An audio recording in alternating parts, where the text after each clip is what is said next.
राधा स्वामी। अब मैंने आपको राधा स्वामी नाम से सत्संग शुरू कर रहा हूँ। इसका मतलब ये नहीं कि मैं राधा स्वामी हूँ या राधा स्वामी का फ्लोर या बंधुआ हूँ, नहीं, क्योंकि आपका संस्कार है राधा स्वामी का, तो राधा स्वामी नाम देता हूँ। अगर हिंदू होते, सनातनी होते तो बोलता और भूर्भुवः स्वः तत्सवितुर्वरेण्यं बता देता, या वैसे बता देता, और कोई सोच गुरु के विषय में बता देता। इन बात ये तो राधा स्वामी होने के, राधा स्वामी नाम लेता हूँ तो आपका जचा हुआ है वो फिट बैठता है। मेरे लिए क्या है कि मैं इनसे ऊपर निकल गया, नाम रूप रंग रेखा से ऊपर निकल गया। जितने नाम है वो सब तो संस्कार दिए जाते हैं। उस तत्व का जो बोल रहे हैं अपने अंदर, जो सुरत का जानना चाहते हैं या जानना चाहते हैं अपने आप को, परमात्मा को, वो चीज़ इस नाम और गुण से रहित है। तो उसको क्या कहा है? अकय, अपार, अगाध, अनामी। चार बात बताती, वो अकय करने में नहीं आती बात। अपार, उसका कोई अंत नहीं आता। अगाध, जिसकी कोई इतना गहरा है कि उसकी तो गहराई का पता नहीं चलता, अगाध है वो। अकय, अपार, अगाध, अनामी, और वो अनामी है, कोई नाम नहीं। तो नाम क्या नहीं है? सभी नाम उसके, कोई शकल नहीं उसकी। तो जितनी शकल बनी है सबके अंदर उसका जलवा है। जिधर देखता हूँ उधर तू ही तू है, हर समय जलवा तेरा हूँ वो। जिस आदमी ये दृष्टि बनी है कि सब एक ही है, वो परमात्मा ही है, तो उसके लिए है कि वो शकल, जिसको शकल देखता है तो वो अलग, वो कुछ नहीं जानता। कीड़ी को देखता तब भी देखता है उसमें वही है, हाथी को देखता तो बोलता वही है, आदमी को, किसी पंडित को देखता तो वही है, किसी राजा को देखता तो वही है, और किसी सूर्य को देखता तो वही है। आप समझे कि नहीं? ये दृष्टि जिसकी है वो बात समझिए, जिसको मुक्त अवस्था का आदमी कहते हैं। और ये दृष्टि बनाने के लिए अनुभव है, क्योंकि निश्चयात्मक बुद्धि नहीं बनेगी नहीं। तो ये अनुभव करने के लिए, जैसे हम हमारी तकलीफ होती है तो हम डॉक्टर के पास जाते हैं, तो डॉक्टर शरीर की बायोलॉजी पढ़ा होता है, वो जानता है कि इसी से कमी बेसी आने से ये तकलीफ होती है। सिम्टम देखता है, पानी पड़ता है नाक से पड़ता है तो देख लेता है, या कोई पीड़ा, पेट में पीड़ा है तो समझता है कोई खाने पीने से किसी ऑर्गन में। ये जो बताता है कि ये तकलीफ है मुझे, तो उस तकलीफ को बताने से देख लेता है ये जो तकलीफ है ये शायद ये है, ये तो इसका अंदाजा, ये जो उसने डायग्नोसिस कर लिया। जिसे कहते हैं शेफा भाई राम राम, बोले भाई तुमने मेरा नामकरण बताया, बोले तेरी शकल बतावा है, शकल इसी है। तो बात क्या, वो डॉक्टर जो है वो सिम्टम पूछता है मरीज से, मरीज बताता, उससे उस रोग को ठीक पकड़ लेता है। नहीं वैसे डॉक्टर के पास चले जाओ, जाके बैठ जाओ, कुछ नहीं बता सकता डॉक्टर। कुछ अगर आप चले गए जाके बैठिए, कुछ बताओगे नहीं कि क्या है, या सुनी अवस्था में तो कुछ नहीं बता सकता। डॉक्टर फिर अंदाज़ा करता है कि सुन कैसे आती है, इसी चीज़ से आती है, तो इसको होश में कैसे लिया जाए, ऐसे लिया जाए, वो थ्योरी पड़ेगा, वो लगाएगा, वो डायरेक्ट नहीं समझाएगा। और पेशेंट बोल देता है मेरे ये तकलीफ है, तो डॉक्टर उसको समझता है कि दवाई देता है। आई समझ में? अगर पेशेंट गया जाए कुछ नहीं बोलता, जाए बैठिया तो देखो डॉक्टर साहब, तो डॉक्टर को कुछ पता नहीं चलेगा, क्योंकि सिम्टम जो बताने से वो पहचान लेता है कि इसका ये है, और उसकी हालत देखता है। तो उसके पीड़ा हो रहा है, कोई आँख डॉक्टर समझता है कि उसको पीड़ा हो गया समझ। तो इसी तरह से जब जाके बैठे तो पता नहीं चलता, तो वो डॉक्टर पहचान लेता, दवाई देता है। इसी तरह सतगुरु, आप सत्संग में जाते हैं, आपकी प्रकृति देखता है, ढंग देखता है, आपकी एक्टिविटी देखता है, और आपकी बात सुनता है कि क्या है, तो वो समझता है कि कहाँ तक समझा, किस तरह क्या लागू है इस पर। तो मेरे सामने जब सत्संग आते हैं तो हम लोग क्या, एक आदत पड़ी हुई है, बताया हुआ है आजकल धर्मों में, आदत फेसों को ओपन कर दिया नहीं ज़्यादा, अभी ओपन कर दिया इसलिए। तो वो आदमी आता है, मैंने कहता साहब 30 साल हो गए नाम लिए हुए, नहीं तो कोई नाम, मेरे कुछ नाम से कोई शब्द प्रकट हुआ नहीं, कोई प्रकाश हुआ नहीं, कोई कुछ नहीं हुआ। वो अंदर की बातें करता, और मैं उसकी देखता हूँ शकल उम्र और चेहरे को देखता हूँ, तो मैं सोचता हूँ इसमें तो बाकी सबकी शकल मुझ आ गया, शक्ति जो थी वो तो निकल गई, ब्रह्मचारी एक शक्ति है नहीं इसमें। अब ये किसका शब्द देखा, किसका प्रकाश? तो छोटा नुक्ता बताता हूँ, फिर उसको नहीं कहता तू ये ध्यान कर लिया, अगर ये ध्यान किसके ध्यान में रहेगा नहीं उसका, तो उसको कहता हूँ ऐसा करा करो आप, ये क्यों तो परेशानी में जाते हो? बोला जी शब्द नहीं पड़ा, छोड़ो शब्द प्रकाश को, आप एक ही चीज़ कर लो, विश्वास रखो। मैं ये नहीं कहता मेरे में राख, मेरे गुरु में राख, मेरा ध्यान करना, क्योंकि तो उस प्रकृति के अनुसार कि जो भी आप जिस गुरु से नाम लिया हुआ है उस पर विश्वास है या उस पर नहीं है तो किसी दूसरे पर है, और जो भी कुछ है वो उसका तो ध्यान करो। यदि उसका ध्यान क्या मतलब उस पर विश्वास रखो कि वो सब ठीक है, एक विश्वास रखो। और साथ फिर थोड़ी तस्ती करता तो मेरे को तो महात्मा मानता, मैं भी महात्मा हूँ ही नहीं, तो मैं बड़े महात्मा हैं जैसे गुरु नानक है, उसको दुनिया मानती है, सबको जानते हैं। तो उसकी एक बात मेरे याद है, वो एक पद्यांश कहता है, एक विश्वास राखो मन माही, नानक सर्व रोग कट जाए। हर एक आदमी कहता है मेरे को फायदा नहीं होता, ये नहीं होता, देखता हूँ वो कहता है इसके ये करे ये नहीं है, तो मेरा कोई बात नहीं है, कोई बात नहीं होता है। आपका विश्वास बोले जी मेरा वो नहीं, अच्छा जाओ कहीं तो विश्वास बनता है, किस पर बनता है, तो कहाँ पर? आपकी पत्नी बनाए, पति बनाए, बेटे बनाए, भाई बनाए, कहीं तो बनाएगा विश्वास है, तो उसे विश्वास रखो। और उसका कोई रूप नहीं है, उसका रूप बना लो, राम को बना लो, कृष्ण को बना लो, देवी को बना लो। मैं ये नहीं करता, मैं जानता हूँ कि राम देवी से उसको सिर्फ क्या होगा, सिद्धि आ जाएगी, उसमें मन ठहर जाएगा, ज्ञान नहीं होगा उसको। पर वो जो फिर देखूंगा, अब ये समझ गया, फिर आगे बात करता हूँ। आइए सुनना, जैसे डॉक्टर वगैरह बताए डायग्नोसिस नहीं कर सकता, तो अनुभवी पुरुष क्या होता है कि उसकी शक्ल को देख करके और उसका हालत को देख करके भी साधन बताते हैं। अब नहीं कहा जाओ नाम ले लो, नाम ले लो, नाम ले लो, ये तो एक तरह का एक रिवाज बना दिया है, ये तो बात बन रही है। नाम लिए वाले सब देखें तो सब रोते फिरे, तो नहीं करने वाला काम वह करे जो नाम देते लोगों को, करो कितनों को दिया और वो कहाँ डूब गए, फिर तो नाम मिला ही नहीं उसको नाम मिला था तो वो ऐसे क्यों गिरता? नाम उसको मिल जाता तो वो ऐसे गिरता नहीं, नाम मिला तो सब मिला, नाम है सबका सार, जो कोई सुमरे नाम नित व्यापा नहीं संसार, उसको कोई रंग चलेगा नहीं दूसरा। आइए सुनो आप, तो आज मैं आपको बता रहा हूँ कि राधा स्वयं फेत में बात करिए। मैं अब राधा स्वयं फेत में सब तरह विश्वास का बात है, किसी राम राम पर विश्वास तो काम हो जाता है, कृष्ण कर दिया वो ठीक हो जाता है। तो है बात क्या है, वो उसके विश्वास का खेल है, तो उसको विश्वास भी आ जाता है एकदम बाहर से, और वो डेवलप होता है और भूल जाता है। बाहर का गुरु जब तक कोई चीज़ का विश्वास नहीं दिलाएगा, सत्संग कराने के लिए, साधना करने के लिए, जिंदगी को सुंदर बनाने के लिए गुरु करते हैं, अनुभवी पुरुष की जरूरत है। तो इस तरह का अनुभवी आदमी है पूरा, वो सबको एक लाठी से नहीं आपेगा, एक आते नाम ले लेगा सब, ये कोई अनुभव नहीं। जितने नाम दे रहे हैं, वेद मंत्र ले लो, ये ले लो, वो सब पाखंडी का मतलब दुनिया को पैसे कमाने का जरिया है। तो यहाँ नजर सारी देख रहे, अगर गुरु ने आश्रम बना रखा है, बहुत बड़ा चेला बना रखा है, तो समझो कि गुरु को ज्ञान नहीं, उसकी इच्छा है कि मेरा आश्रम बन जाए, इच्छा आश्रम चाहिए, साधन भी करेगा, अगर करेगा तो ये सोचेगा कि मैं ऐसा करता हूँ जिससे ये सत्संग कराता हूँ, बहुत ज़्यादा आश्रम बन जाए और अच्छे आदमी मेरे सत्संग में पैसे देने वाले आऊँ, ये आऊँ, वो ये चीज़ करता था कि पैसे आ जाए वो, और उसका कोई ध्यान वो चीज़ नहीं मिलता। इसे वो सफर भी करते हैं, रोगी भी होते हैं, बीमार होते हैं, क्योंकि वो असली बात वो जानते नहीं, और वो एक पैसे का एम है उनका, चाहे घर बना ले, कोठी बना ले, चाहे आश्रम बना ले। कोठी आगे दिमाग ये ऐसी कोठी बनाओ, ऐसी कोठी बनाओ, ऐसी वो लगन होती है उसके लिए, कमाता वो कोठी बना लेता है।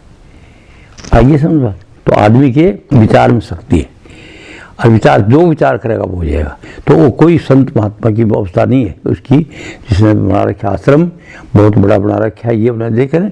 अब तो मानव मंदिर के लिए कहती है, मेरे को बताती है ये इनको बताओ आप इनको, कि बच्चों को इनाम देते हैं, ये देते हैं, वो ठीक है। तो आपका कहना संत मत का कोई ताल्लुक नहीं से, कि संत मत धर्म कराते हैं, क्या इस धर्म करते, किसका धर्म करता है? कि फलाना गुरु जो है वो ये करता है, वो इन कोड़ियों को देता है, ये दवाई देता है, किसका धर्म करता है? उसका अपना पैसे से करता है। आया हुआ पैसा दान का भी दान देता है, आया हुआ है किसी का पैसे देता है, और वो ईगो अपनी रखता है। हाँ, जो ऐसा आदमी देता है दान जैसे, तो उसका कोई असर नहीं होता उसमें। कैसे? कभी देता तो है, फिर वो आदमी सोचता मैं तो कुछ देता नहीं हूँ, क्लियर करता है इस बात को। तो पहले भी क्लियर करिए, इससे पहले भी करिए। जो वो बताया ना, कौन सा था, रहीम साहब, तो वो खजानची था, अकबर बादशाह का खजानची था, कृष्ण भगत था। वो कृष्ण भगवान के बारे में कोई कविता ली जाता था, उसको इनाम देता था। एक कवि था, वो भी भगत था, कृष्ण भगत, वो चला गया, उसने जाकर कोई कविता कही, सुनाई बहुत शानदार, कि भगवान ऐसे होते हैं, वो ऐसे होते हैं, ऐसे ऐसे कोई कविता लगी बताई, तो खुश होकर के वो उसने बड़ी इनाम दे दी। जो नहीं देनी चाहिए, 100 रुपये 1000 दे दिए होंगे, दे दी तो गुरु से ज़्यादा उसको इनाम दी। तो जो कवि जो था उसने देखा, इनाम देखी नीचे देखने लग गया, इनाम देखी ऊपर नहीं देखा, नीचे देखने लग गया। तो कभी पूछता कि सीखे कहाँ नवाब जू, ऐसी देनी देन ए नवाब साहब, ऐसा दान देना कहाँ सीखा, जूं जूं कर ऊंचे करो, जूं जूं बड़ी नाम दो, तू तू नीचे नीचे देखने लग जाते हो। क्या बात है, आपको तो ऊपर देखना चाहिए, बड़ी नाम दी है। तो उसने इस बात को नहीं लेते हुए बताया कि देन हार को और है, कविता में बात थी ना उस वक्त, देन हार को और है बेजत सो दिन रैन, लोग भरम हम पे दरें। लोग सोचते हैं अब्दुल रहमान खनखना जो है ये देता है नाम, लोग भरम हम पे दरें ताते ही चेन, कि लोग मेरे पर भरम रखते हैं इसी नहीं चाहते, मैं कुछ नहीं देता हूँ, देने वाला कोई और है। अब ये है दान देने की विधि कि दान इस हाथ से दिया तो इस हाथ को पता नहीं होना चाहिए, और हम बताते हैं मैंने इतना ये करा, इतना ये कर दिया, इतना ये कर दिया, उसका ये कर दिया, ये कर दिया। तो अब जो गुरु दुनिया का आए हुए पैसे का जो वैसे दान दे करके जो बताते नहीं है ना, अपनी समझते हैं, वो कहाँ जाएंगे। जब उनको पैसा वो तो दान का खाते हैं सारा दिन, अपनी कमाई फिर इसलिए कलयुग के अंदर बता दिया कि रोटी अपनी कमा के खाओ, नहीं तो कोई ज्ञान नहीं देगा। जो महात्मा चलों की कमाई खाता है वो कोई महात्मा हो ही नहीं सकता, मन ठहरेगा नहीं उसका। पता नहीं किसकी कमाई कैसे है, इसे रोजी रोटी के लिए इस कलयुग में बता दिया कि छोड़ो, मांग के खाओगे कुछ नहीं मिलोगे तुम। तो कलयुग कर्म धर्म नहीं भाई, नाम बिना निस्तार। तो उनको कबल कलयुग में बता दिया करो तो जिससे भगवान कपड़े पहने फिरे, एक भी सोचता नहीं जाएगा। चाहे कोई आश्रम बना रखा हो, चाहे कोई बड़ा महात्मा बन रहा हो, चाहे पूज रहा हो, कुछ नहीं जाएगा, क्योंकि दूसरी कमाई खाते, जैसा अन्न वैसा मन है। तो वो यहीं पर आकर पाएंगे, तो जो बड़ा महात्मा है तो दुखियों की मरेगा, कई साल बीमार रहेगा। तो जो चेले उसको मान रहे उनका होगा, चेले तो उसको परमात्मा मान रहे हैं, चेले चल जाएंगे। जिसने परमात्मा माना हुआ है ना, तो वो तो बताते हैं कुछ नहीं, उसका तो विश्वास का है। चेले विश्वासम फलदायकम। अब इसी की दूसरी मिसाल सुन, क्यों आप पढ़ी लिखी विद्वान हो ना, तो आपको विश्वास बैठेगा नहीं आज का पढ़े लिखे आदमी को। सच्चाई करने की बात हुई, हम इंग्लैंड गए थे और वहाँ पर हम गुप्ता जी के पास गए, तो गुप्ता जी सेवा चित्र करते वो पैसे भेजते थे किताबों के लिए। तो मैंने ही कहा गुप्ता जी आपने बहुत पैसे भेज दिए भैया, वो तो कोई ज़रूरत नहीं थी, 1 लाख रुपये की ज़रूरत थी, हफ्ते में 3 लाख रुपये भेजे यार, इतने रुपया कैसे भेज दिया, क्यों भेजा। तो गुप्ता ने क्या जवाब दिया था, गुप्ता जी करने क्या, मेरे को कितने पैसे सी, मेरे पास कहाँ थे पैसे, तुझसे मैंने देता, आपने मेरे को दिया, मैंने आपको दे दिया। ये वो बात भेजा उसने, फिर ये कहा हाँ बड़ा ही नहीं शरीर। अब वो उसने वहाँ जाहिर कर दी बात है कि मेरे पास किससे पैसे सी, तुझे मैंने देता तो मैं तारा भेज देता, आपने दिया मेरे को, वो विश्वास रखता है ना, और गुरु भाई है मेरा वो कहता आपने मेरे को दिया तो मैंने आपको भेज दिया, मेरे पास कोई पैसा नहीं था। अब ये है दान का काम, लेकिन उसने वो चीज़ ली नहीं क्रेडिट, क्यों नहीं लिए, वो तक हमें भेजा, तो क्रेडिट देने से उसको तकलीफ आती, जो कौन है वो देने वाला। इसी तरह की बात तो बताया ना तेरे को कि कोई महात्मा था काले साहब, तो काले साहब आके बैठ गया, वो दर्द की कोई आई, मैं उनको लिख रहा है क्या तेरे बता रखा है, और वो नाच नूच कर रहा है, मांगे कुड़ी की मांग दी, महात्मा को बुला रहे थे, देता हूँ प्रसाद हो जाता, ये मांग तो श्री को से, तो कहने लगे साईं सब कुछ दे रखा है आपने, गाड़ी घोड़ा कार सब कुछ दे रखा है, कोठी है, कोई कसर नहीं है, मैं तो दीदार करने के लिए आई थी, मैं तो आपका दर्शन करने के लिए आई थी। फिर भूल गया, वो दूसरे से बात करा, तीसरे से करा, बिजी था, देख फिर ये तो 10 से मांग तो सही कुछ है, 2 बार मांग दिया, तीसरा फिर उसने जब ये कहा, तो वो लड़की थी ज्ञानी, वो कोई अपना शुभ कर्म से वो काम करी ना तरफ बेचने का, उसका ज्ञान था, कोई पीर पूर्वजों का कमाई अच्छी थी, बिटिया थी, इसलिए वो बिटिया काम कर रही थी। बिटिया तो क्या है काम अच्छा ही है भाई, नाचने वाला कोई थोड़ा सा खड़े होते, मन तो बड़ा था दूसरों का, कलाई तो है ही, नृत्य कला है। पर खैर वो लड़की फिर कहने लगी साईं है तो सब दिया, अगर आप कुछ देना ही चाहते हो तो ऐसे करो, मेरे भाग्य में अगर 2 रोटी हैं तो या तो 3 कर दो या 1 कर दो। अब देख कैसी उसने नुक्ता बताया कि वो ज्ञानी थी कि तू देता इतना ही कर दे मेरे लिए, मेरे भाग में 2 रोटी है तो आप 3 कर दे या तो या 1 कर दो।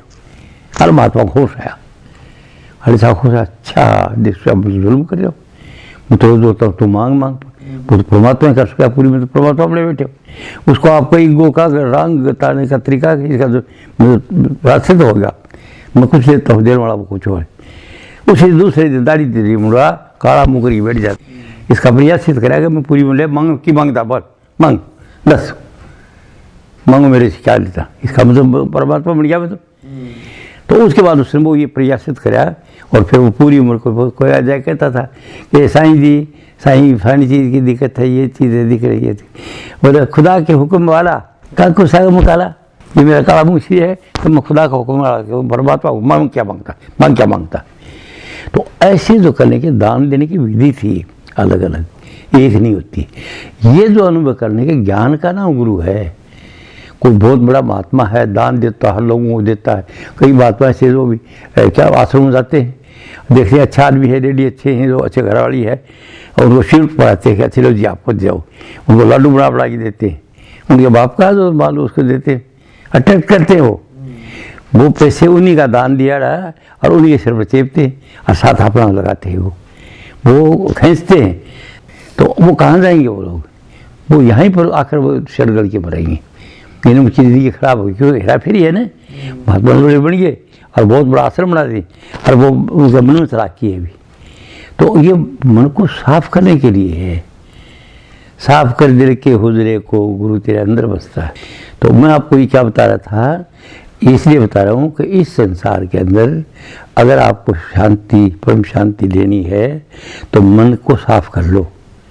दान देते हो तो ईगो मत करो, दान दिया मत दो, हेरा फेरी मत करो, इसे चलाकी मत करो। अगर दान देते हो तो ये हाथ देता तो बड़ाई मत करो फिर अपनी, क्योंकि आपको देने वाले कुछ नहीं, आप तो उसकी रहमत पर हैं। वो चाहे तो आज बड़ा राजा बढ़ा देता है तो मिट्टी में गिर दे। हाँ, उसे डरते रहो, तो गार्ड फेरी बढ़ो कि मैं कह क्या रहा हूँ। और तेरे पता है वो गार्ड भी 15 गुरु हाजिर होता है, अनुभवी पुरुष वो निश्चय करा देता है कि तू भटकते कहाँ फिर तुम्हारे अंदर है। बोला यही है, जब वो बोले वही तेरे अंदर है, तेरे को निश्चय विश्वास आ जाएगा कि तेरी कोई बात है वो सब वो तो साथ देख रहा है। तो आप हेरा फेरी नहीं करोगे, चलाकी नहीं करोगे, किसी दुश्मनी नहीं करोगे, ईर्ष्या नहीं रखोगे, द्वेष नहीं रखोगे कि मेरे अंदर है वही उनके अंदर है। तो आपका मन साफ हो गया। मन चंगा तो कठौती में गंगा। तो मन को साफ करने के लिए ये सत्संग साधन है।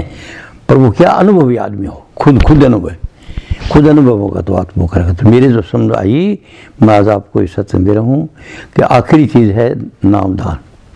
नाम है क्या? आपके अंदर ही अपने आप को जान लेने का विधि है। और ये विधि एक तरीका नहीं है, सबको सीधी नहीं है। जिसको जहाँ का अधिकार है वहाँ तक हो जाएगा, और जो सीधी है उसको पहले दिन हो जाएगा, कुछ करने की जरूरत नहीं। क्या प्रमाण है मेरे पास इस बात का? मैं खुद बैठा हूँ इधर। जब मैं गया हूँ पंडित फकीर सिंह जी के पास में, कई जगह लोग उनसे बात करते महात्माओं से जानने के लिए जिस चीज़ को, तो जाते पहले दिन बगैर कई अगर मुझे 20 बात बताते मैं नहीं मानता, क्यों मैं विश्वास तोड़ के आया था। बाबा चरण सिंह के पास से ये बात समझ ली कि महात्माओं को कुछ पता नहीं होता है, क्योंकि उन्होंने बताई सच्ची बात कही। तो कुछ चाहता था यार, पूछना चाहता था तो मेरी कोठी में आ जा, और मैं रोज़ कोठी में जाता था। तो मेरे को इसी समझ आई कि कोठी का इनको पता नहीं, मैं तो रोज़ जाता हूँ, मुझे धक्का लगाई वापस काट देते। और ये कहता कोठी में आ जाओ, इसका हम तो कोई परवाह नहीं है, ये सिर्फ ढोंग है और ये एक तरीका बना रखा है और लोगों को भ्रम डाल रहे। पहले ही दिन उनने कृपा करी, जो सच्चाई बता दी, मेरे को समझ आ गया, मैं छोड़ आ गया। और फिर जब बाबा फकीरी के पास मैं आया हूँ तो उस वक्त ये आता था भजन क्या होता है, ये तो जानता ना, तो पूछना चाहता था मैं कि भजन होता क्या है। वो बोले ना सूबेदार की रात को मैं भजन करता हूँ, तो मैंने उसको पूछा, बोला गुरु जी बता सकते। गुरु जी वो तो सही छोड़ गए बाबा साउंड सिंह, तो कौन चरण सिंह। तो वो औरों के पास जा करके महेश योगी के पास गया, मैं उनको जादू के देखा, जिसको महात्मा देखूँ उसके पास रह जाऊँ कि महाराज हाँ मैं भजन क्या होता है वो आपका, सीधी बात पूछूँ। अब भजन के बारे में कौन बता सकता है। अब मुझे के पास गया, वो तो उसको तो उनका बयान नहीं था, माला हाथ में ले रखी, रट लगा रहे थे बेचारे, मन को ठहरा हुआ नहीं था उनका, और कपड़े भगवान पर रखे समझे कि नहीं। अब बाबा जी के पास गया, चरण सिंह बात तो कितनी दुनिया और मिट्टी की सेवा कर रहे, बड़े बड़े आदमी सब लगे, वो बड़ा भारी साग बना रखा। मैं उससे जरूर जाऊँ मिलने के लिए, कोई मिलने देखो ठीक, कभी नहीं फलानी जगह आए हैं, क्यों फलाना सेठ आया है, फलाना आदमी है, जो मशहूर आदमी थे, दानी आदमी, उनको बुलाते थे वो। और मैं रहता था भजन पूजने के लिए, तो मेरे को कहाँ मिलाना था, नहीं मिला। आखिर उन्हें फिर खुद ने कहा और मेरे को पता छोड़ी आ जाए। और फिर बाबा फकीर के पास आया, अगर वो कोई कितनी बात बताता मेरा कोई विश्वास नहीं था, क्योंकि धर्मराज से तिनका तोड़ा, जो भगवान बड़े बैठे थे, गुरु को भगवान मानते हैं लोग, और अपना आपको ये करते। तो वो उस आदमी ने जो बताया, मेरे को पता लग गया कि इनको कोई पता नहीं है, कोई मालूम नहीं है, ये तो सांग बढ़ाई बैठी। तो बाबे को समझा, बाबा तो गृहस्थियार भी था। अब उसने मुझे बताया तो ब्यास गया, ब्यास खेल क्यों नहीं दिया रहा हूँ, मैं मन नहीं माना। मन का सब खेल है भाई। अच्छा कितने आदमी थे वो? बहुत तेरे से थे भी थे वहाँ जी। वहाँ पर एक ब्रिगेडियर था, वो मिट्टी ढो रहा था, एक शेर था वो भी ढो रहा था। अच्छा तो बोले उनको कुछ मिलता होगा जो इकट्ठे हुए होंगे, बुजुर्ग मिलता होगा, मेरे को तो यकीन नहीं है। 2-4 बात करके वो का छोड़ दिया। बताया मेरे को ये मेरा गुरु जी था, मूर्ति वाला महाराज आश्रम है ना, वो दाताचार्य की मूर्ति, वो उनके कमरे में थी 18 जिले मंडी उनके घर में। दो छोड़ कर वो खट समाधि में चले गए।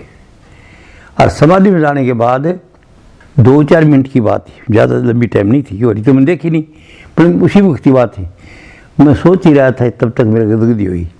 कहाँ पर सतलोक जो बताते नहीं, ऊपर बात है ऊपर थोड़ा खोपड़ी के ऊपर जो बच्चे का ताड़वा टिप टिप करता है, छोटे बच्चे का वह जगह टिप टिप टिप टिप करता, छोटा बच्चा होता है उसका इधर सिर का अंदर धड़कन सी होती है, टिप टिप करता है, कच्ची जगह होती है उस जगह। इसको संत मत में अलग कहते हैं इस स्थान को, इसकी चर्चा नहीं की जाती, हर एक नहीं करता है।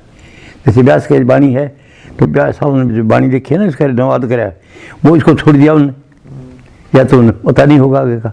सिर्फ उन्हें सतलोक तक की बातें करी।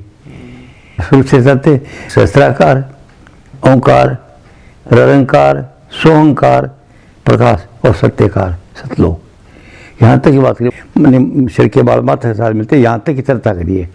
अब उनका आगे अलग है, अनामी के नाम छोड़ दिया उन्होंने। तो जी आप कहते हो जब तक बाहर का गुरु संस्कार नहीं लेता उसको प्रकट कुछ भी नहीं होता, कुछ नहीं होता। तो आप मेरे को दिया नहीं था, ये लॉ ऑफ रेडिएशन है।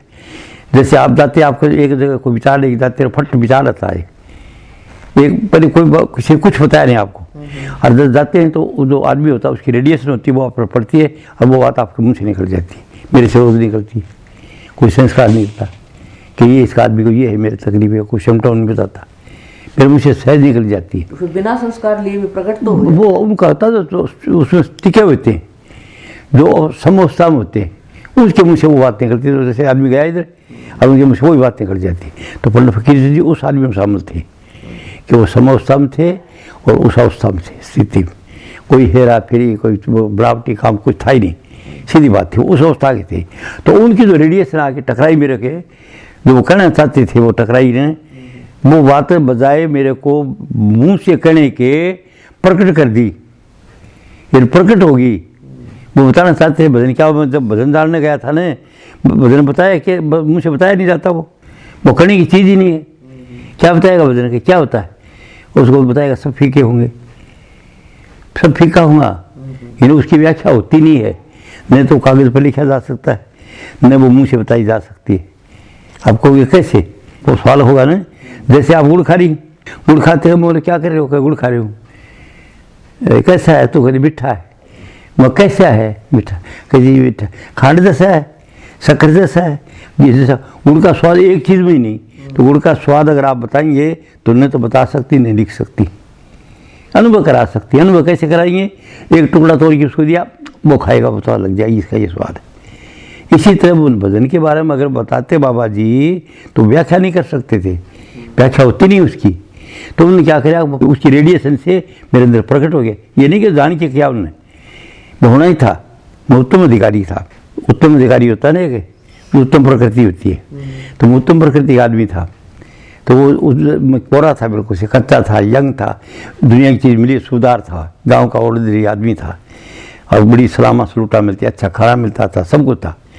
उत्तम प्रकृति में गया था, मैं सिर्फ भजन ही जानने गया था, और मेरे खोपड़ी में कुछ बढ़ा हुआ नहीं था, मैं कुछ चाहता था। और बाबा जी जो थे वो क्या थे, वो सहज योगी थे। जैसे उसने साधन किया, साधना करते थे तो उस साधन में चले गए जो भजन होता है, और उसकी जो रेडिएशन थी वो आई, और वो प्रकट होगी मेरे यहाँ पर, ये अलग के स्थान पर ऊपर की तरफ खींचा मुझे, ऐसे खींचा था तो उड़ूंगा मैं, इसे आनंद आया, खींच गया ऊपर। और खींच गया, बाद में फिर जब मैं बाबा जी ने वो कब बताया दोबारा, मैं खड़ा होकर कहने लगा, महाराज इधर से मेरा जो तालवा ऊपर खींचा रहा है, खोपड़ी से ऐसा सब खींचा हुआ रहा है, उड़ूंगा, ऐसा आनंद आ रहा है, खींचा रहा है। बोले यही तो भजन है, इसी को नाव कहते, ऐसे समझाया मेरे को। अगर मुझे शब्दों में समझाते तो बयान नहीं कर सकते थे, समझी कि नहीं बात। और मैं था उत्तम अधिकारी, नाव का ही था, नाव मिले तो नानक जीवे, मेरी वो अवस्था थी कि वो भजन क्या होता है। तो इसलिए मेरे को उन्होंने बताया कि अनुभव करके दिखा दिया। जैसे मूड़ खाता हूँ तो गुड़ का जो स्वाद है मैं बता नहीं सकता, बताएंगे नहीं बताएंगे तो तुमने क्या करा, तोड़ा और मेरे को दे दिया, और मैं लिया तो मेरे को पता लग गया। तो ये सब्जेक्ट अनुभव का था और वो बताने में आता नहीं था। और वो बताने के लिए उसने ये नहीं कि सोचा होगा, वो शायद ही अपनी मौज के अंदर ध्यान में चले गए थे और वो उनकी जो रेडिएशन आई वो टकराई मेरे ऊपर हुई और वो अनुभव मेरे को हो गया उसका। उसके बाद जब मैं बताया तो उन्होंने इतने ही बोला कि इसी का तरह भजन है, तो सुन लिया था ना, और इसी को नाम कहते हैं।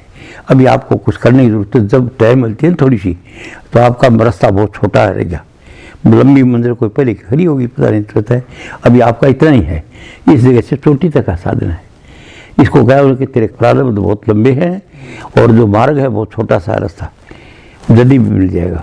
तो तू से जीव तो अवस्था का दरान काट रहा, जीव मतलब बताया नहीं, जीव तरह अवस्था काट रहा। मैं मतलब ये बताया छोटा सा मार्ग है आगे भाई, इधर से लेके चोटी तक का छोटा सफर है। और बोले हमने तो ये सतलोक तक का बड़ा मार्ग कब से पास किया। तो उनने मेरे को भजन बताने की ये थ्योरी की अनुभव करा दिया। आप समझे कि नहीं, मेरे को 100 शब्द बिगड़ते, 100 कहानी 100 बताते, मैं नहीं मानता, समझेगी ना। क्यों तोड़ के आया था ना, विश्वास है वो बने नहीं ऐसे। मैं समझ गया बात, सब पकड़ लिए, ये जो करे लोगों को ठगा रखा। आगे सुन, तो ये है। तो आज मैं आपको क्या बता रहा था कि जो पूर्ण अनुभवी आदमी है और जो पूर्ण आदमी को क्या होता है, गुरु वही जो शब्द से नहीं, शब्द बिना दूसरे नहीं से ही, शब्द कमावे वो गुरु पूरा, उन चलन की बन जा धूरा, शब्द भेद लेकर तुमको कब शब्द कमाओ तुम तन मन से। इतनी आखिरी कंक्लूजन है। बाकी साधन सभी हो रहे हैं, साध हमारे सभी भले अपनी अपनी ठोड़। पर मैं तो भजन जानना चाहता था, तो भजन की आखिरी जो चोटी थी वो बता दी और वो अनुभव करा दिया, बजाय मुँह से कहने से यकीन तो करता नहीं था।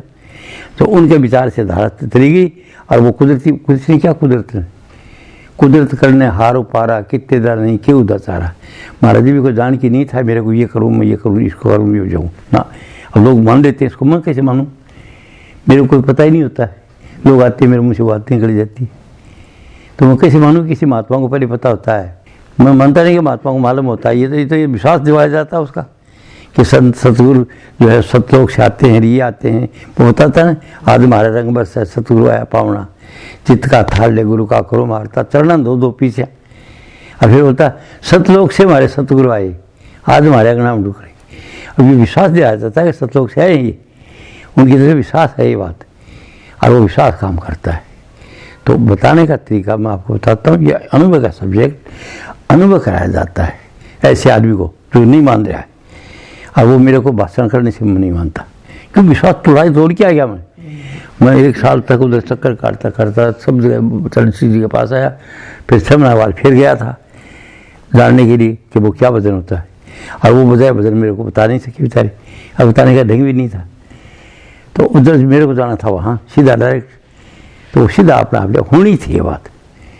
ये काम जानबूझ के नहीं तो बाबा जी ने करे कि मैं ये कर दूँ इसका ना, तो मैं नहीं जानता हूँ। तो एक गुरु भी निश्चित होता है, उसी से ज्ञान मिलेगा ऐसा? जैसे जो चेला होता है उसका गुरु भी निश्चित होता है, उसी से ज्ञान मिलेगा उसको। तो ज्ञान मिलेगा उसके पास, वो तो आता ही है, तो वो वहीं पहुंचेगा, वो तो वहीं पहुंचेगा, पहले से होता है उसका प्रारब्ध। इसी को तो कहते हैं कि क्या क्या भोगना है, किसके पास जाना है, किसको दुख किसको सुख देना, हमने किससे नाम लेना है।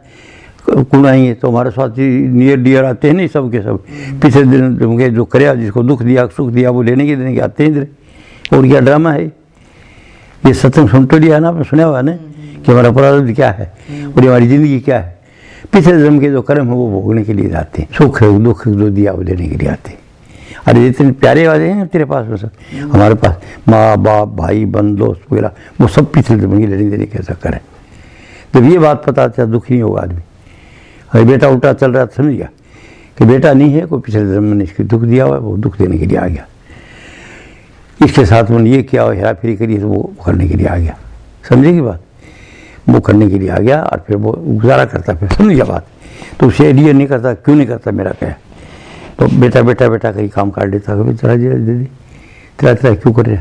अब कहीं आती नहीं औरतें, एक बच्चा होता है उसका अपंग होता है, भागवती महाराज ऐसे देखना, हाँ हाँ ठीक है ऐसे, तुम सेवा करो खूब, तुम इसकी सेवा करो, सेवा लेना है और तुम सेवा करो, बिल्कुल प्यार करो, सेवा करो।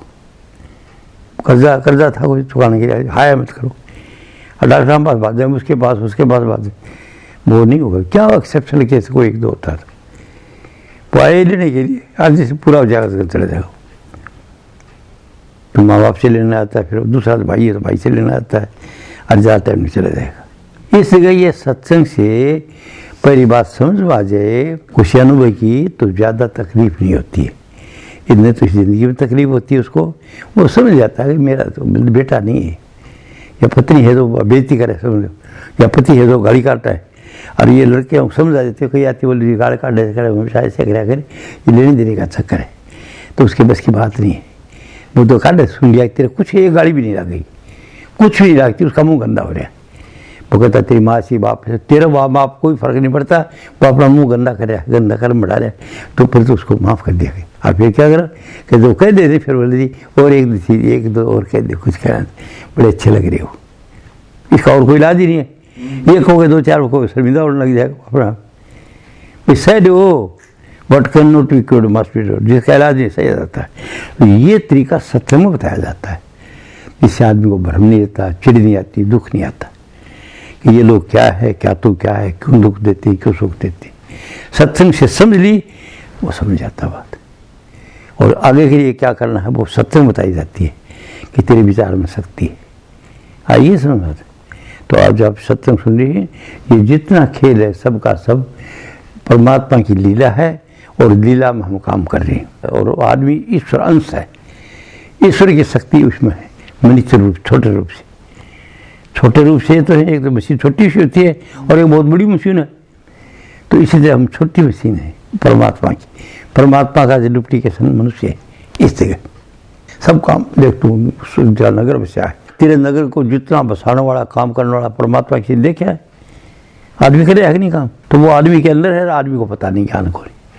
ये ज्ञान देने के लिए कोई ज्ञान का अधिकारी जाता है तो कोई ज्ञानी पुरुष दे देता, उसको मिल जाता। जैसे चाव सिरा, जैसे मेरी चाह थी, कहाँ मेरा कोई संस्कार ही नहीं था, गांव का पढ़ने वाला कोई संस्कार नहीं था, क्या वजन होता है क्या नहीं, कोई अकल नहीं थी। और मजे की बात है और सुन, पढ़ाई नहीं थी, कोई देख ले, कोई पढ़ाई नहीं करी थी, मैं सिर्फ आती हिंदी की आती, पारखड़ी का अंक आता था, जोड़ना नहीं आता था। अब अंदाज़ा लगा ले, अब इतना पढ़ने के बाद में टी में पढ़ा, जोग्राफी में पढ़ा, बायोलॉजी में पढ़ा, सब चीज़ें पढ़ा मैं, सोशल स्टडी मैंने की, ये सब यहाँ की करी, यानी first class English, first class Hindi, और फिर आई ए स्पेशल होता है कि उसको इंग्लिश में लिखना पड़ता है, सादी इंग्लिश, उसको जो जितना सब्जेक्ट है वो इंग्लिश में लिखना पड़ता है, समझिए बात। तो वो लिख रहा अंग्रेजी जान ले, एक ऐसे आदमी कुछ नहीं। अब मेरे को बोलता मैं पता लगता हूँ, ग्रामेटिकल इंग्लिश नहीं बोलता, रहता गलत होता है, ग्रामर का ज्ञान ले दिया वहीं से, कोई काम नहीं था, सारे लगा रहता उसमें। जब काम नहीं होता तो वो वही देखता, foreign writing Indian writing grammar, तो मेरा उंगलियां पर हो गया सब ग्रामर। अब आज कोचिंग सेंटर चलाया, क्योंकि वो पक्का था, मेरे को तो याद था। अब वो होता रहता है, जो प्रिंसिपल था लोहिया कॉलेज का, उसने मेरे को बोला कैप्टन साहब एक बात है, अंग्रेजी तो मैं जानता हूँ, पढ़ाता हूँ, हमारा तो काम इंग्रेजी का, इंग्लिश की मैं उसी का तो लेक्चर रहा हूँ और प्रिंसिपल हूँ, पर आपने एक लिख रखा है कम समय में अंग्रेजी सीखो, वो कैसे को घोड़ के पिलाते हो, क्या करते हो कम समय में। उसको तरीका मैंने अगर बताता, भाषण देता तो नहीं मानता, वो मानने वाला नहीं था। मैंने प्रैक्टिस मुझे विद्वानों को बुला लो, ये दो अंग्रेजी जानते हैं, बोले सब अंग्रेजी जानते हैं, क्यों फर्स्ट ईयर तक सब ने इंग्लिश पढ़ी है। तो मैं मैट्रिक तक ही पूछूँगा, बोले वो ठीक है बुला लो, वो मैट्रिक 12वीं तक की बात जाओ, वो ठीक है। बाकी मैं 10वीं का ले दिया कोर्स, 10वीं कोर्स भी था, ग्रामर आता है ना, वो ले दिया सब, और 12वीं में पूरा खत्म हो जाता है।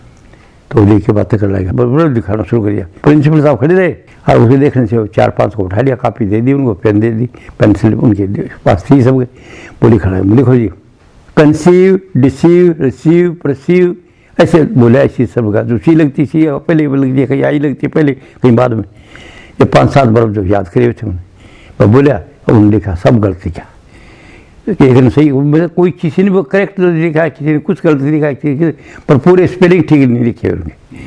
मैं देख के उनका अंडरलाइन करता है लाल पेन से, वो खड़े रहे देखता रहे। फिर मैं कहा अच्छा जी बर्ब लिखो, बर्ब के 5 फार्म लिखो, और 5 फार्म को मेरे को समझा देना। मौके से मौके पर लिखो जी, राइट लिखो, write, wrote, written, writing, to write, इसी तरह दूसरे बर्ब बोलता रहे, जिनमें कोई न कोई गलती हो। ING फार्म में कोई गलती हो, जैसे टाई लिख दिया TIE, तो टाइड का जो आखिरी फार्मूला था उसमें थोड़ी गड़बड़ होती है, EIY में चेंज होती है, ऐसे ऐसे टेक्निकल चीज़ थी। वैसे सब कुछ लिखवाया, उनमें सब में गलतियाँ को, किसी में कुछ किसी में कुछ। वो ठीक है, अच्छा जी बताओ जी, राइटिंग हाँ हो रही है। तो वर्ब की 3 फॉर्म होती हैं। वैसे तो वर्ब की 3 बताए हैं, पर मुझको वर्ब लिखने में 5 आते हैं। राइटिंग आता है, I am writing, I am playing, I am going, तो EING आता है कि नहीं, रहा हूँ, रही हूँ, काम जारी है, काम जारी है वर्ब बताता है। और जो ये मत न करना, नैना नीनी, नेनी का अलग कोई फॉर्म नहीं है, उसे पर टू लगाया जाता है। I want to go, I want to play, समझे कि नहीं, वांट के बाद टू लग के फर्स्ट फॉर्म लिखा हुआ है, तो उसका मतलब ना बढ़ता, ना ने नी ये दार करनी। तो मैंने ये उसको पूछा और क्यों मालूम नहीं। अच्छा फिर चलो आगे चल लिखो, टेंस पढ़ाओ जी। तो टेंस के 12 फॉर्म लिखो, तो कहीं 12 नहीं होते, वो कम होते हैं, मुझे 1 2 कम होता है, आखिरी में 1 फॉर्म कहीं बार वो नहीं आता, वो कराया। टेंस लिखा है, टेंस के लिए गलतियाँ, कहीं की गलती अंडरलाइन करता गया। फिर मुझे एक्टिव वॉइस लिखो जी, एक्टिव वॉइस लिखा दिया। एक्टिव वॉइस में छोटी चीज़ पूछ ली बहुत साधारण, मैं कभी सर इसी पे वॉइस एक्टिव वॉइस करो, तो ये कर दिया बीच में अंडरलाइन, वो लिख दिया ना, कैसे गलती को बोलूँगा नहीं, लिखोगा जरूर, तो वो लिखवाया जो गलत तो सबका बोल देख के फिर बाद में हैरान हुआ, बोले ये बात मान गया आपको। मैं इसलिए कम समय में सिखाता हूँ, मैं देख लेता हूँ कि क्या चीज़ नहीं आती है, वो करा देता हूँ। बोले भाई मान गया मैं, अगर मैं भी इनके साथ बैठता तो ये गलती मैं करता। प्रिंसिपल साहब जो थे वो कहने लगे कि मैं भी ये गलती करता कि अपने साहब आप बिल्कुल ठीक है, मैं बहुत चीज़ करता हूँ, आप सब शुरू से पढ़ाओ सब चीज़, और मैं पहले देख लेता हूँ कि क्या चीज़ की कमी है। जैसे जो कोई चावल डालने वाली औरत है, चावल बल्ले, और वो कहते हैं चावल देखने डाला चावल, वो लड़की जाती है देख रही है, बोले थोड़ा कहता है और लगने हुआ, थोड़ी और लगने ताव, वो वही दाना ही देख के बता देती है। तो बोले बच्ची मान गया आपको कोई शक नहीं। और मैं उसको भाषण करता हूँ, मानता नहीं, और उन्होंने वो बताया तो उसकी आँख खुल गई, तो दादा पड़िया सर एक गलती करे इसमें, इसका आता है कोई सीढ़ी का कुछ करता है सर आई नहीं समझ। तो ये मैं वो काम करा जैसे पढ़ फकीर चीज़ मेरे साथ करा ना, कि मेरे को कोई गुंजाइश नहीं रही बताने के लिए, उन्हें बताने के लिए वो आता नहीं था भजन, और उन्हें बताते वो करती, वो क्या कुदरती हुआ, वो होना ही था, मैंने वहाँ से मिलना ही था, प्री डिस्टेंट था ये, आइए सुन। तो आदमी ने आपको क्या होता है, अनुभवी पुरुष जो है, जिसके पास जाते हो, जिस चीज़ में अनुभव है, वो जानता है कि किस तरह बताना है इसको शब्दों में बताना है, करके बताना है, कि दिखाना है, कि अनुभव कराया है। अगर वैसे बात समझ आ जाती है तो कोई जरूरत नहीं है लग चक्री। अगर वैसे बात बताने वाली होती है तो उसको चक्र में नहीं डालता। डॉक्टर को अगर जाता है, डॉक्टर पास गए आप, और डॉक्टर देखता हाँ जी क्या अच्छी इच्छा करे, आपकी पानी पड़े नाक सरिए, तो डॉक्टर समझे इसको जुकाम है और एलर्जी हो रही है, तो वो एलर्जी की जुकाम की दवाई दे देगा, ठीक हो जाएगी। सीधी बात तो ये है, क्योंकि उसको मालूम अनुभव है। अब जो वो तो है काम ठीक, और जाते तो है तो उसके जुकाम, और डॉक्टर उसको बता दे टेस्ट करा क्या हो जी, तो उसका 1800 रुपया जो खोजता है उसको सजा मिलेगी उसकी, कि उसको पता था कि सिर्फ एक जुकाम है, और उसका 5000 रुपया लगवा दिया टेस्ट करवाए। और वो इसलिए कराता है कि उसने करोड़ रुपये की मशीन मंगा रखी, तो मशीनों की उगाई करने के लिए उसको जानबूझ के टेस्ट कराता है, उसकी सजा है। डॉक्टर को पता नहीं, इसका डॉक्टर को पता नहीं है कि तू तो बहुत छाड़ा आदमी है ना। और वो मेरा सत्संग सुनने में ये बात बताऊँ तो पहले यही बताता हूँ कि आप बड़े अच्छे हैं, बहुत अच्छे हैं, लेकिन आप बड़ी नहीं, इसकी सज़ा मिलेगी आपको। जब आपको पता है जुकाम है, जुकाम की मामूली दवाई दे दो, ठीक हो जाएगा, देख लो 3 दिन की दवाई देख लो, वो नहीं है तो और तब तो आप कराओ। 3 दिन की देख ली, नहीं समझ आई, आपको पता है जुकाम में कुछ और है, तो शायद टेस्ट करा लो, एकदम जरूरत है उसकी। आप समझे ना बात। तो ये जो जानबूझ के जो काम करते हो उसकी सज़ा है डॉक्टर साहब। अब ये बात कोई बताएगा डॉक्टर को, कौन बताएगा, मैं बताता हूँ कि मुझे पता है कि नीत का बहुत दोष है सबका। तो आज का सत्संग समझिए, अनुभवी पुरुष से आपको सब समझ आ जाएगी। जो खुद अनुभवी है, इसको स्थित प्रज्ञ कह लो, पूर्ण ज्ञान योगी कह लो, पूर्ण काम योगी है वो, और वो काम करता तो वो ज़्यादा नहीं, जैसा आदमी देखता वैसे काम करता है, उसकी ज़रूरत है। आप ऐसे पुरुष के पास जाओगे, आपको कोई शंका नहीं रहेगी, जिंदगी गुजारने का तरीका सुंदर और काम हो जाएगा। तो आज का सत्संग था, कुछ नहीं करना है, करे करावे आप ही आप, मानस के नहीं कुछ भी हाथ। हम वो को काम भोगने के लिए जाते हैं और जो अनुभवी पुरुष आएगा हमको सीधा रास्ता बता देता है, बस मतलब मार्गदर्शन करता है वो। कर्म तो आप भोगोगे अपना, मार्गदर्शन कर देगा। ऐसा तो काफ़ी होगा।